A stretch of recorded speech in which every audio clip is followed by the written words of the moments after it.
Welcome दोस्तों। हमें एक फ्रेंड ने पूछा था एयर कंडीशनर का जो कंप्रेसर रहता है कई बार ओवर हीट हो जाता है, बहुत ज्यादा गर्म हो जाता है, ट्रिप हो जाता है। अगर कंप्रेसर जो है एसी जो आउटडोर का गर्म हो गया है, ओवर हीट होकर के ट्रिप हो रहा है, तो क्या वो कंप्रेसर फिर अपने आप दोबारा चालू हो सकता रहेगा या नहीं होता है? तो ये वीडियो में इसी के बारे में जानने वाले हैं। अगर आपको मालूम है तो वीडियो को स्किप कर सकते हैं, नहीं मालूम है तो ये वीडियो देखिए, आपको जरूर इन्फॉर्मेशन मिलने वाला है। आप देख रहे हैं ASR service centre. Service centre में आपका स्वागत है। मैं हूं मरजीत फ्रॉम उत्तर प्रदेश, गोरखपुर से। देखिए, कंप्रेसर यानी कि एक मोटर रहता है। कंप्रेसर आउटडोर में लगा रहता है, एक कंप्रेसर मोटर है। कंप्रेसर क्या होता है, कई बार ओवर हीट हो जाता है। ओवर हीट होने के बहुत से रीजन हो जाते हैं, लाइक गैस का कम होना, कंडेंसर फैन मोटर ना चलना, गैस ज्यादा होना, प्रॉपर सर्विस ना होना, एम्बिएंट टेम्परेचर हाई होना, ये ब्लॉकेज होना, ये सब बहुत से ट्रबल होते हैं, रीजन हो जाते हैं, प्रॉब्लम हो जाते हैं। तो कभी भी आपका कंप्रेसर गर्म हो गया, ये चीजें आप सही कर ले, श्योर कर लें ये सब चीजें प्रॉब्लम है या नहीं है। अगर ये सब चीजें सही है, उसके बाद में कंप्रेसर जो ऑटोमेटिक गर्म होकर के गर्म होकर के ट्रिप हो जाता है, तो फिर दोबारा चालू हो पाया होगा या नहीं होगा? इसका आंसर है हाँ, चालू हो जाएगा। जो नॉर्मल एसी है, नॉर्मल कंप्रेसर है। बट इन्वर्टर रहेगा या फिर बड़े सिस्टम रहते हैं उसमें नहीं होता है। बट अब छोटे स्प्लिट एसी, विंडो एसी है, इसमें चालू हो जाता है। नॉन इन्वर्टर एसी में है।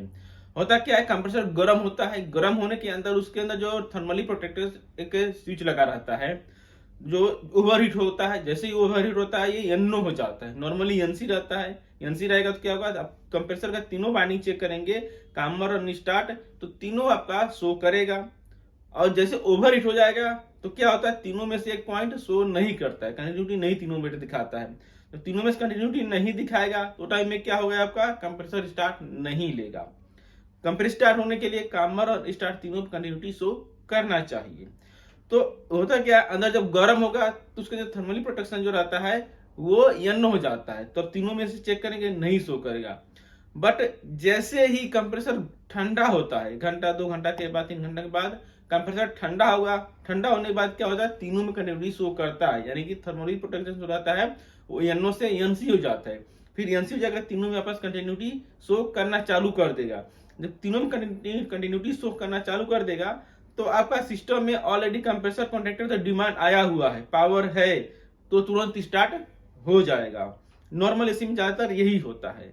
बट अगर आपका एडवांस फीचर के कंप्रेसर सिस्टम लगे हुए हैं, लॉकआउट सिस्टम लगे हुए हैं, उसमें आपका स्टार्ट नहीं होगा, क्योंकि कंप्रेसर जो है आपका ट्रिप हो गया है ओवर हीट होकर के, तो सिस्टम पीसीबी रहता है, कंट्रोल रहता है, लॉकआउट सिस्टम जो रहता है वहां से लॉक हो जाएगा, पावर जो लॉक हो जाएगा, तो वापस आपका कंट्रोल तक नहीं जाएगा, कंटिन्यूटी कंप्रेसर आउट तक नहीं जाएगा, जब तक आप मैनुअली उसे रिसेट नहीं करेंगे, चेक नहीं करेंगे। तो वो चीजें अलग सिस्टम है।